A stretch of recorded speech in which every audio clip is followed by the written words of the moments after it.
Chapter 12, Conflagration. Alright. Where are we going? I'm so excited. Nervous but excited.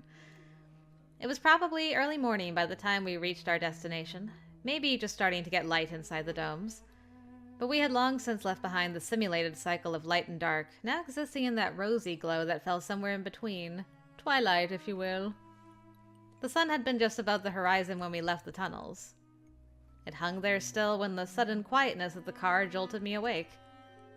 I realized the car had stopped. Where are we? I murmured the words, groggy and half alert, but at least remembering where I was instead of panicking at the lack of familiarity. A friend's house. What? Come on. The wind is increasing. I believe there is a storm on the way. That was what woke me up. I had never experienced one of the surface storms, but I'd heard things. They passed over the domes all the time, but we were never aware of them. Here, though, I could already feel the car shaking beneath the force of powerful gusts. Wow! Oh, this is even more beautiful than I imagined.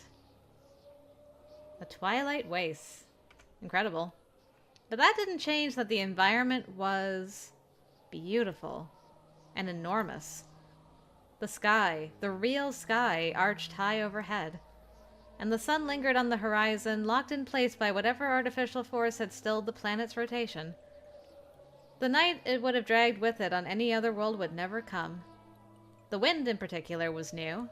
There was never strong weather in the domes. The way it caught my hair and whipped it over my face while I tried desperately to catch it into a ponytail wasn't my favorite thing. But I would have stood there staring in awe if Magnus hadn't grabbed me and dragged me to the entrance of the habitat nearby. Wow! There's like another greenhouse in here, basically. My goodness. Okay. It's, very nice. He didn't even knock. The door slid open when we approached, and he pulled me inside as it closed behind us. There was a loud crack of thunder right as that happened. I yelped and jumped straight into Magnus, pushing him back against the door with a heavy thud. It took a moment to even realize what that was. Goodness, are you all right? Not that I'm complaining about the sudden affection, but you're shaking. Sorry. I'm not sure what I thought that was. Magnus wrapped his arms around me. It's likely only going to get louder from here. The storms are quite nasty, but I'll hug you the entire time if you need me to. Well, I doubt we want to stand in the door the whole time, though. Oh, right. I will not complain about the hugs the entire storm, but... I pulled away from him, looking around the home we'd entered. Where's this friend of yours? Hard to say. He was aware I was coming, so I'm not sure why he'd be out. Or where he'd even be. There was a greenhouse. Maybe he's there.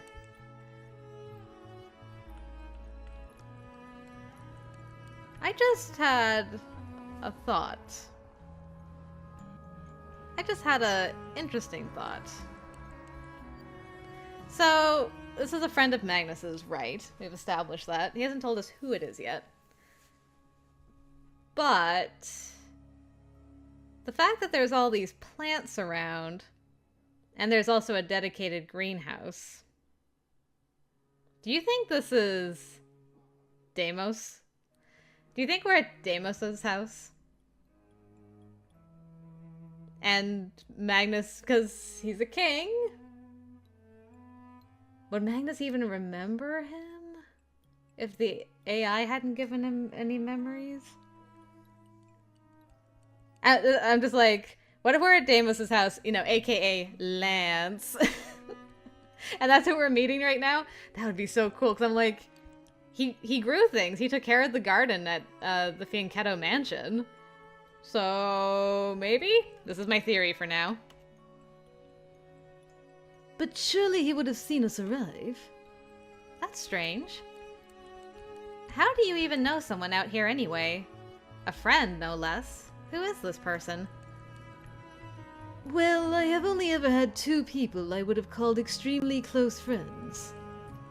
As he spoke, I moved further into the room, taking it all in. There were so many plants everywhere. One of them, as I told you, was king. I love when a plan comes together. Yes! Yes! I was right! The freaking plants! The other was named Deimos. Deimos? Magnus took a seat on the curved sofa, letting his head fall against the back of it. Deimos was an F-class king from the night side of the planet. Concerned the owner of this place was nowhere to be seen, I joined Magnus and perched on the edge of the sofa. Really? Another king? Technically, we were enemies. But only technically. We crossed paths a lot, usually when Endgame was clashing with Crimson. Okay, so you were friends with Deimos, you remember this. I'm really curious how this is all gonna play out. Because Magnus is also, like, quasi-friends, acquaintances with Kesa. But I obviously never told him, like, hey, your brother's alive! So... Which, I mean, Deimos might have been like, don't tell my brother. Just do not. In which case, I'd understand. But, interesting. Wait, so he's that king rank that's in Crimson? He is aware. No. That king is Deimos' little brother. You can think of Deimos as the current king's predecessor. He was an odd man for a criminal. Though I suppose one would have said the same for me back then. That I was odd for the leader of Endgame. In many ways, our interactions became more of a game, and we had an odd friendship. Deimos was killed around the same time as Sylvia, though. Or rather, that's what many believed when he vanished. I heard his family had proof of his death, but I never heard what that proof was. Nor did I, and I was right there, so... But he resurfaced. Out here in the wastes. So your friend Deimos lives here.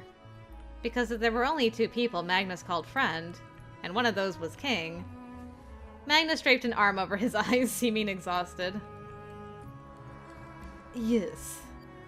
Deimos lives here. How in the world did he end up all the way here from the night side? He would have had to cross the sea. All tunnels from one side to the other pass either over or under the sea. Still, that's a long way to wander. It is. As always, there was a sense Magnus knew a lot more than he was saying. I mean, in this instance, it's a big deal about Deimos being here, and it's kind of Deimos' secret to share, so I don't blame him for being cryptic in this instance. As insanely curious as I am to get, like, all my questions answered.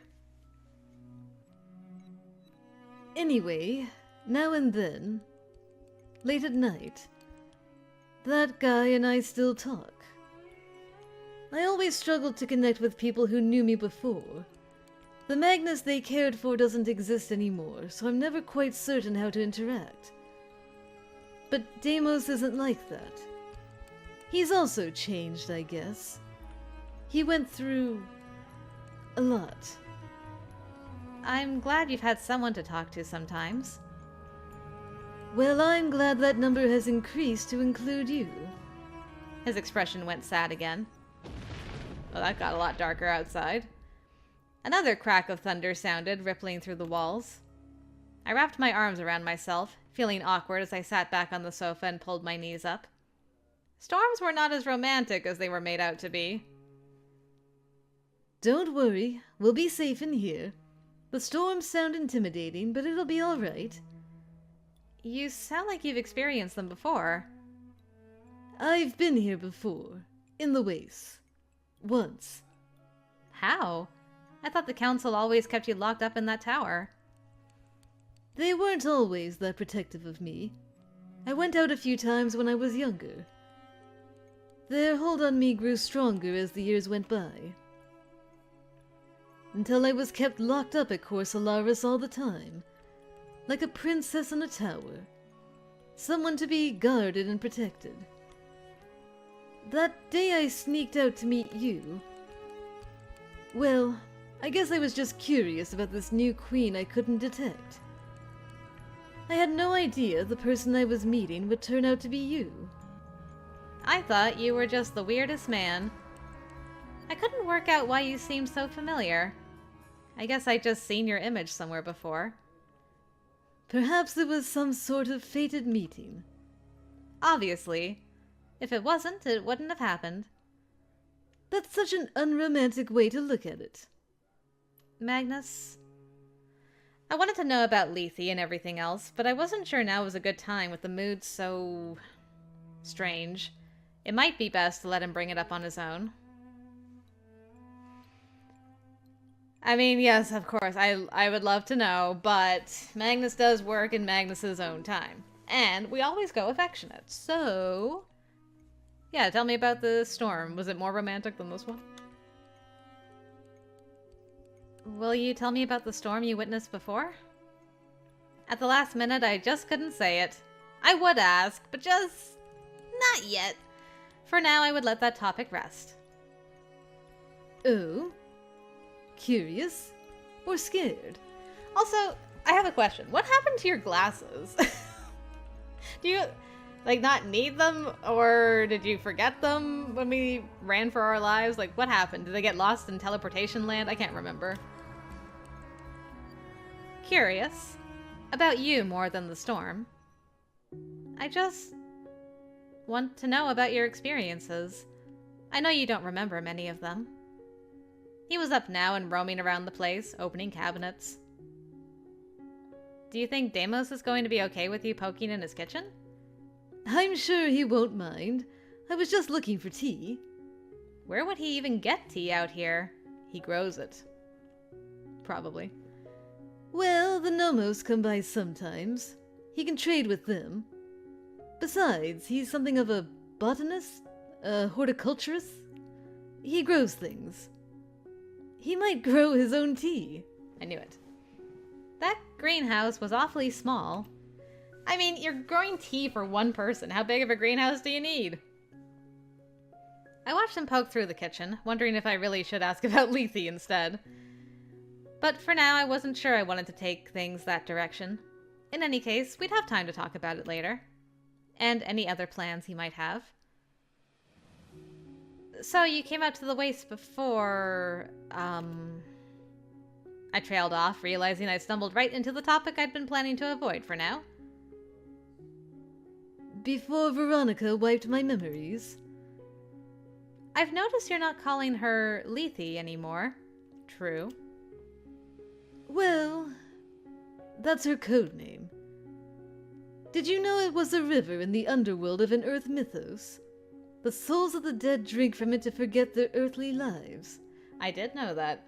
I had lots of comments on it, which was great, because I'm like, this all makes sense. The mythology of an ancient culture in a place eventually called the Hellenic Republic. I'm familiar with it. We had a unit on it in one of my classes. You always seem to know about everything. So why the change? Well, she never liked that everyone was more inclined to use Lethe than her name. But it was more convenient to allow the council to believe her work was all that mattered to her. Especially in the last few years. Wait, what? My history goes back with her a long way, Morgan. And it may surprise you to learn she had no great love for the council. They took everything from her as well. Makes sense. But I didn't think you got along with her. And she seemed so supportive of the council. I wouldn't say we got along. And sometimes she is difficult to understand. But a show of support isn't the same as actual support. And times like now, she leaves me confused. I don't understand her current actions. The two of you always seemed at odds with one another. Sometimes we are, but not as much as we let on. I thought I understood you, but it seems there's a lot you didn't tell me after all. I didn't know how. I don't understand why it's complicated. Because things usually are, I suppose. The truth is, when you joined Endgame, I thought it would be convenient.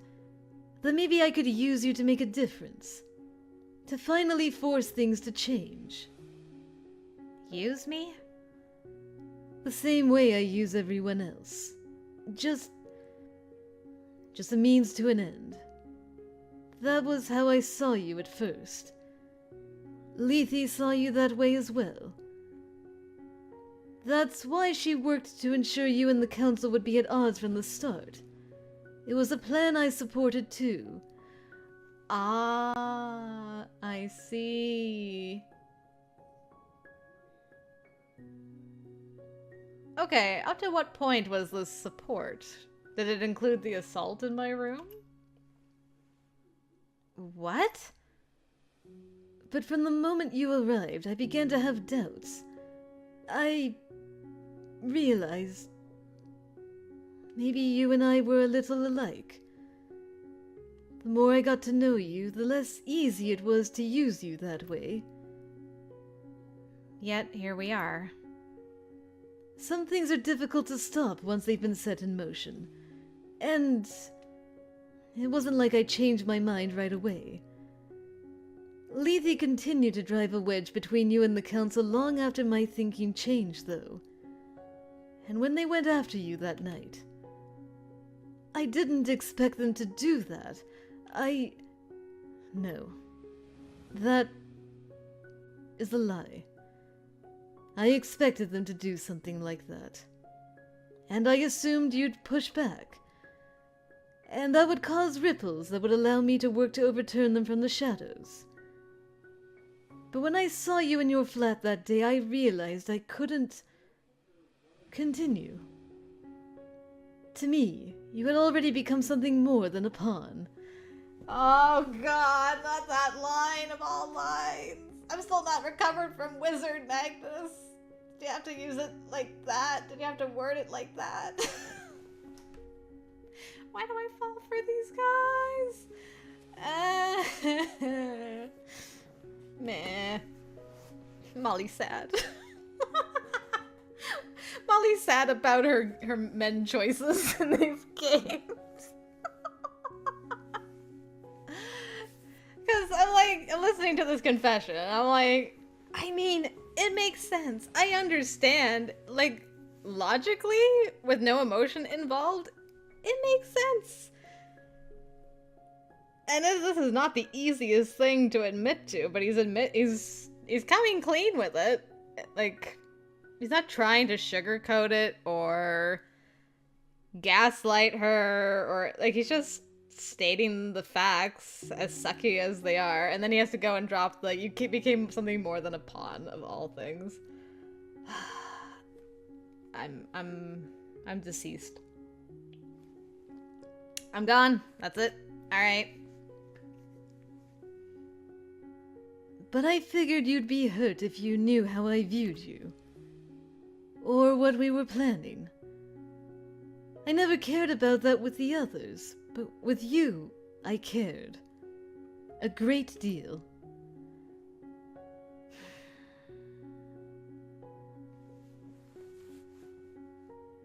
I don't even know what to say.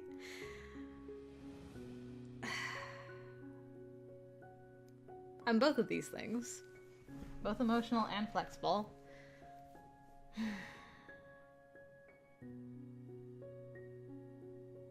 Like, I feel if I go emotional, it'll be more like a fight that comes from it rather than, I don't know, a discussion about, like, well, explain to me more, you know, like I'm confused, like, explain to, just, like, continue explaining to me, kind of giving him the option to continue talking and explaining himself. I'm leaning towards flexible. Maybe also because I'm personally not hurt. I kind of figured something like that was happening. But the way he was like so ominous and cryptic, I'm like, maybe it's worse than that. So I never voiced it because I'm like, well, that's too simple, right? Just that, like, you know, I was hoping that I could use you to overturn the council and start a revolution. I'm like, that makes sense to me. I didn't think he was working with Lethe. That was something I did not foresee. But, like, this whole process that he had makes sense. I'm just like, okay, and then it changed. So, here we are. Let's have a discussion. Let's keep discussing it, I guess. I'm not hurt. Just confused, I guess. What were you and Lethe planning? Using me to bait the council into doing something drastic so it would become a flashpoint for a revolution? It was one of many ways we'd thought to forcibly change the internal mechanisms of Endgame. Veronica did truly see you as a focal point for change. But things didn't go as planned. I grew afraid of using you that way. I wanted to stop. Veronica did not agree. So she tried to force my hand by putting me in danger again. Oh, I see. That makes sense. Okay, so Veronica got desperate enough.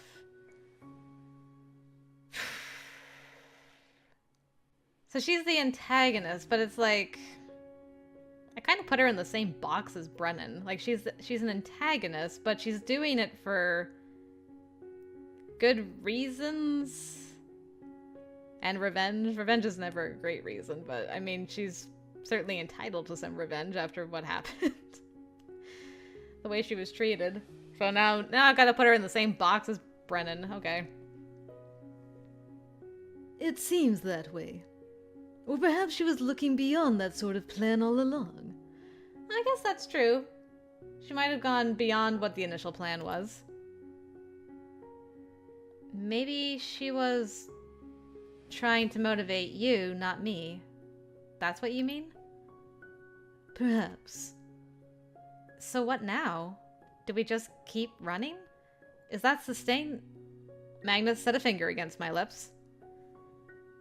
I am unsure what the future holds now, Morgan. As much as I try to plan for everything, there's only so much I can do. I knew what might be necessary if I came here. Something I wanted to avoid. But I have to see him first. Then I think I'll know where we should go and what we should do. Foremost is my desire to keep you safe. Worry about yourself, too. I will be fine.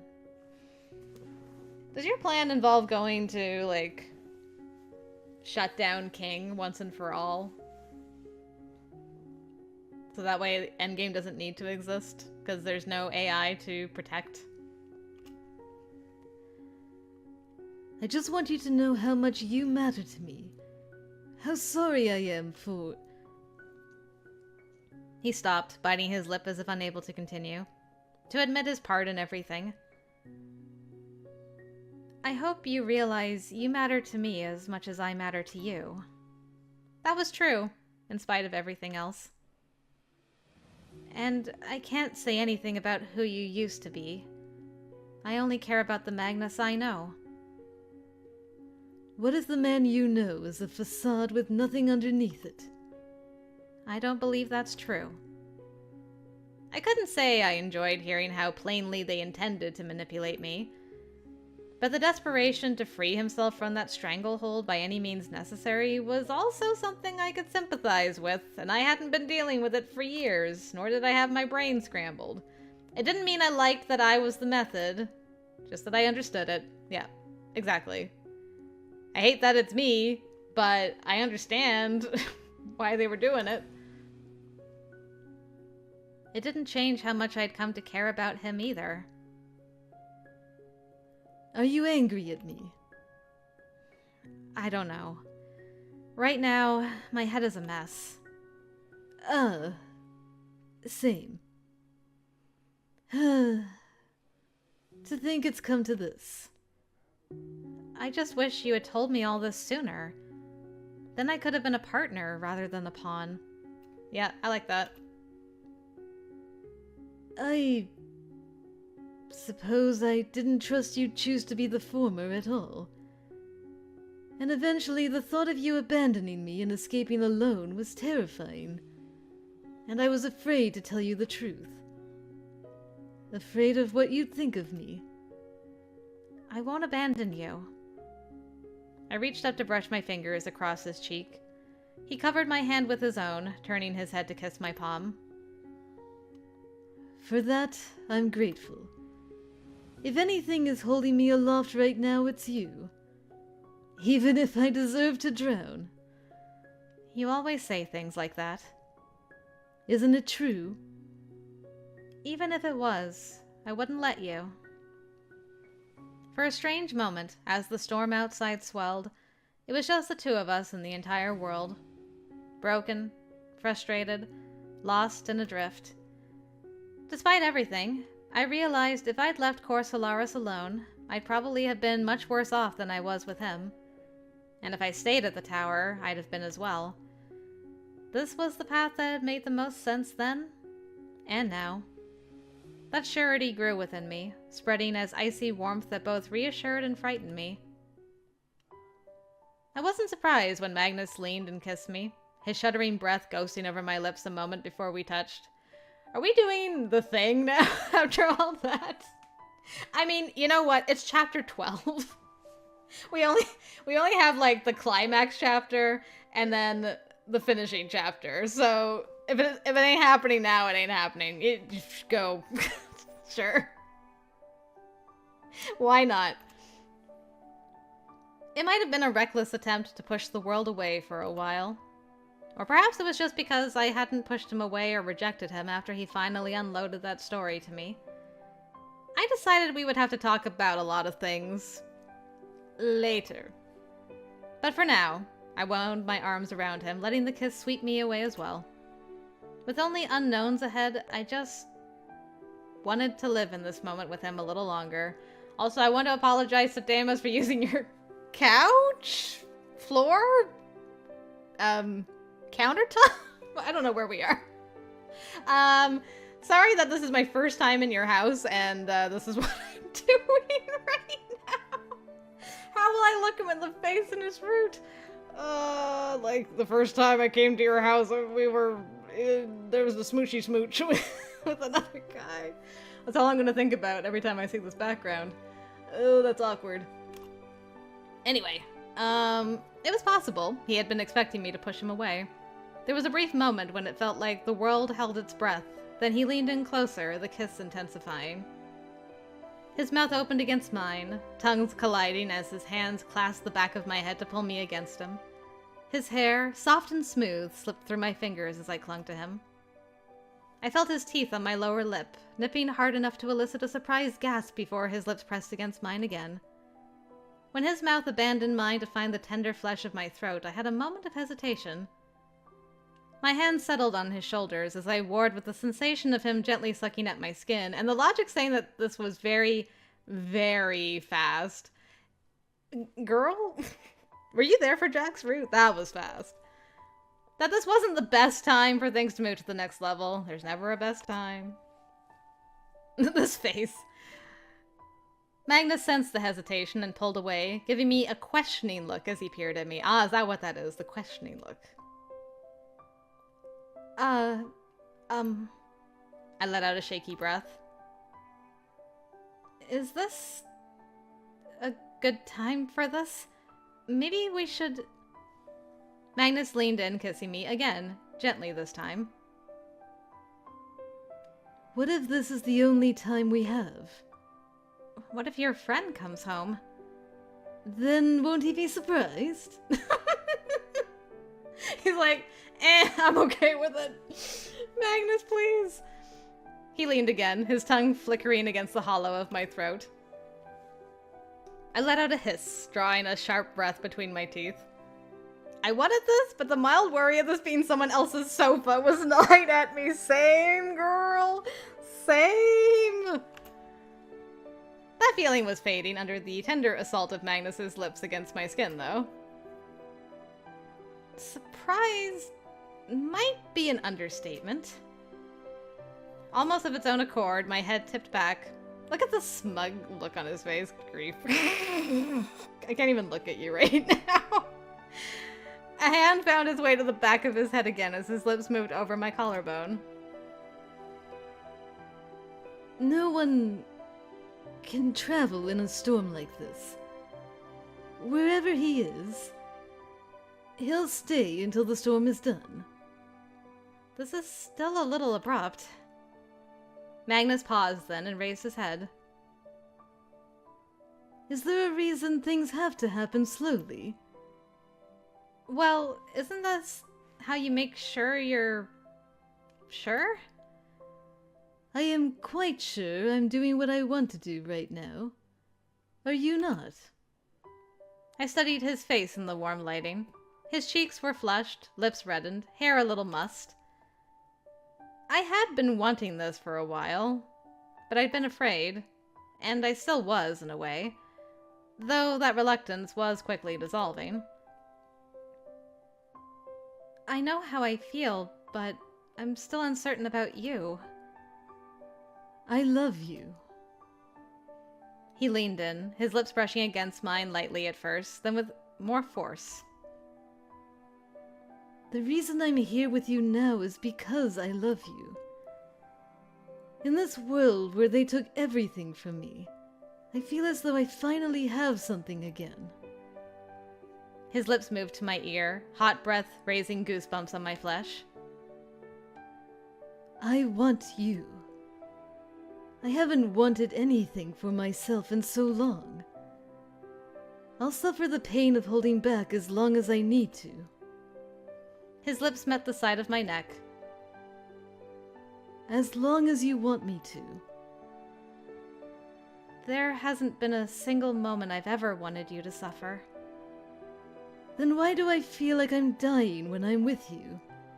Even when I feel more alive than I ever have. Man, that is some... that's some Jane Austen shit right there. Why do I feel like I'm dying when I'm with you? Oh, so good.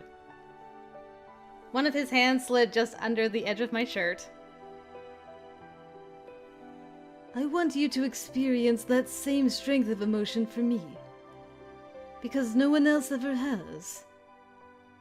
I licked my lips nervously as his hands inched higher. Magnus raised his head again. You what? My mouth had gone completely dry, and it didn't feel like words would come. He leaned close, teeth finding the edge of my ear. This guy is such a tease. Good grief.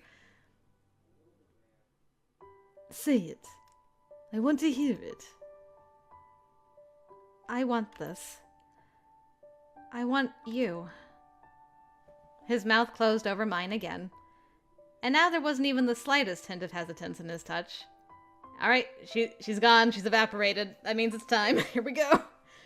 A quiet moan escaped as his hands traced over my abdomen. I soon forgot where we were and why I'd been hesitating as he bared more skin before lifting his eyes to meet mine. Heat flushed my skin at the sight of him watching me reacting to his touch, and though I wasn't normally timid, the ravenous look in his eyes sent the heat of embarrassment to my cheeks. Our eyes met, and I caught a slight smirk as he deliberately lowered his head to kiss the valley between my breasts. His fingers traced fevered circles over my skin, both demanding and teasing. The intensity of his teeth and tongue rasping over me caused every breath to lodge in my throat, only to escape as a whimper. Shirtless Magnus. I didn't think we'd actually see the day, but here we are. Magnus lifted himself up, this time removing his shirt. Nice. Nice. Man, that is like Harlequin novel worthy. The pose, the tipped head back, everything. The shirtless guy with the long blonde hair flowing in the breeze. My goodness. Amazing. Now it was my turn to touch him. Every touch, every sensation was heightened. I ran my hands over his chest, somehow marveling at it as if I'd never touched another person before. He was beautiful. Every time the lightning outside flashed, it cast his form in delicate light and shadow. I looked up at his face as my hands wandered over his torso. His head was tipped back, eyes closed and lips parted as he released each heavy breath. He opened his eyes, looking down at me with a half-lidded gaze. I kept that gaze as I leaned up to flick my tongue against his nipple, then trailed it lightly over his chest. Magnus sucked his breath in, the tip of his tongue making its way to the edge of his lip. There was almost a smile on his face as he looked down at me. Something in his expression almost challenged me to continue. I pressed my mouth to his skin again, sucking hard enough to leave a red mark this time. He let out a pleased groan as I traced my fingertips over his lower stomach.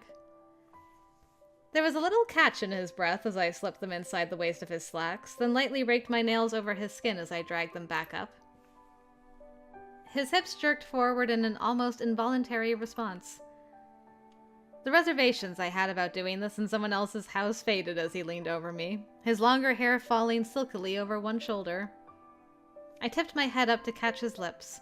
One of his hands snaked to the back of my neck, holding me to him as he kissed me long and slow, sweeping his tongue against mine before drawing back. Only to do it again with more force a second later. As he settled next to me, he drew one of my legs around his waist so he could rock his hips against mine. The first movement was gentle, the second harder as his hands moved to grip me and hold me in place. I let out a long hiss, muscles tightening at the exquisite pressure of him against me. We kissed again as he continued to slowly move against me, and another soft moan escaped, imploring him to continue. A pleasant tremble of anticipation fluttered through my body, followed by slight irritation at the clothing situation. Namely because there was still way too much of it involved for my taste, alright? When we parted again, my first reaction was to remedy that. He was looking at me with the most tender look on his face as he pulled one of my bare legs back over his hip. And I had only a moment to wonder at all of this before he was pushing his entire body to mine as he kissed me repeatedly. The teasing was gone, replaced only with urgent need lurking behind every tender caress or kiss. Outside, the storm was increasing in intensity, but all I could hear were his gasps and breaths, and each soft groan as I let my hands roam the length of his body, glancing over the muscles of his back, sides, and hips. The strength of want blazed hot between us, and I was thankful for the sweet oblivion the heat of his body and kisses brought, even if only for a while. It could have been the culmination of a rough day and the need for comfort in one another, but I so badly wanted it to be more. It was more for me. And later, the sound and sensation of him panting against my shoulder with that same urgency. The soft groans as he pressed his lips to my ear and bent impossibly close to me. The yearning and desperation I could hear and feel in him. I so hoped I could be the safe harbor for this man that he was for me. When the moment faded, only fierce protectiveness remained as he buried his face in my neck and quietly asked if we could stay like that a while. Twining my fingers in his hair as we lay side by side, I let him stay there, and I listened to the desolate wailing of wind outside. It was a long time before I spoke. As much as I would love to be here with you until you fall asleep, I don't believe we should be here like this until the storm ends. This surprise might be a little much for your friend. And I didn't know how to gently say I was not interested in leaving stains on his friend's sofa, because that would be rude. It's too late. I don't even know. It's already, no. What is this? Deimos, I'm so sorry. I'll let you up. In any case, I suppose there's at least some enjoyment to be had from watching you get dressed.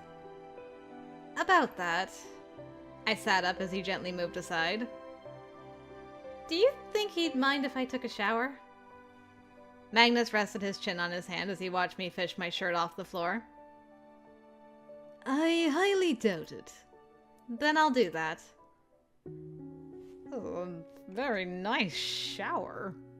This is a lovely bathroom. This man loves plants. Holy crap. I've never seen so many plants in a house before. I was almost too tired to shriek at myself about what I'd just done as soon as the door was shut. What was I thinking? It's been a very stressful few days, okay? Like, Vaughn would have encouraged you, so just, oh, good grief.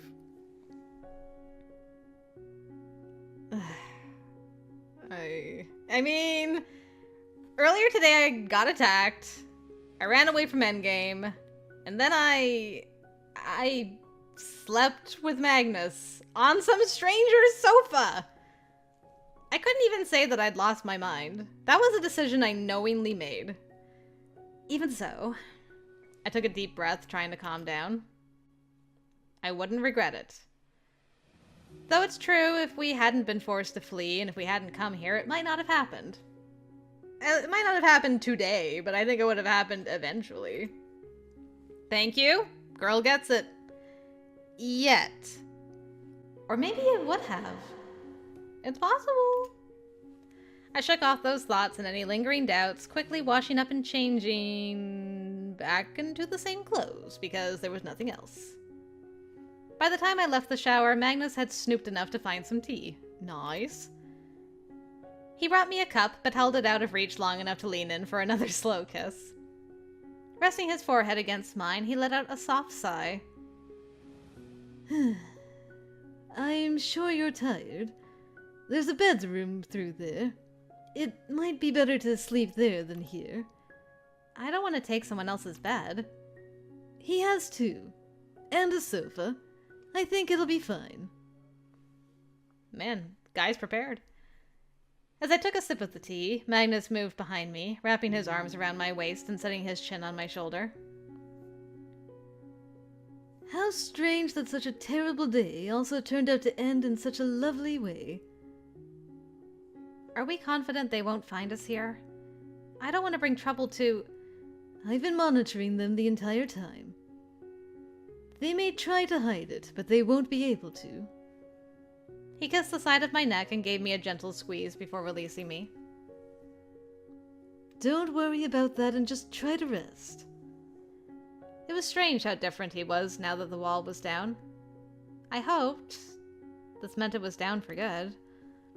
I finished the cup of tea, but exhaustion was catching up with me. It had been an eventful day. Whoa! What is your house? Deimos, I haven't even seen you yet. And your house is, like, incredible. What is this bed? How do you even sleep on this bed? I'd be scared to sleep on this bed. At Magnus's urging, I finally made my way to the bedroom and fell on the round mattress. As much as I hated to steal someone's bed, I was practically asleep by the time I sank into the warm bedding and curled myself around a pillow. I really hope. I've been worried about this since. I'm like, okay, walls came down. Great. Normally... Well, I'm not gonna say normally, but sometimes what happens is the guy just disappears on me. So I'm like, he's urging me to go to sleep in another room. After he, like, confessed and, like, we had our thing, and he's like, I want her to remember me this way before I go sacrifice myself. I'm just like, oh, what if Deimos comes back, they have their chat, and he's like, okay, cool. You can look after my girl, because I know she'll be safe here.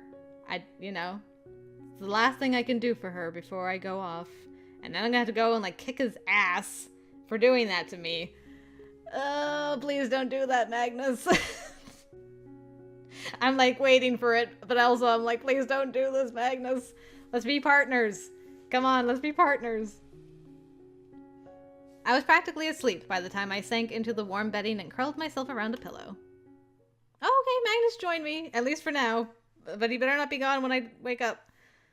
And I was barely aware of Magnus joining me beyond feeling him stroking my hair as I finally fell asleep.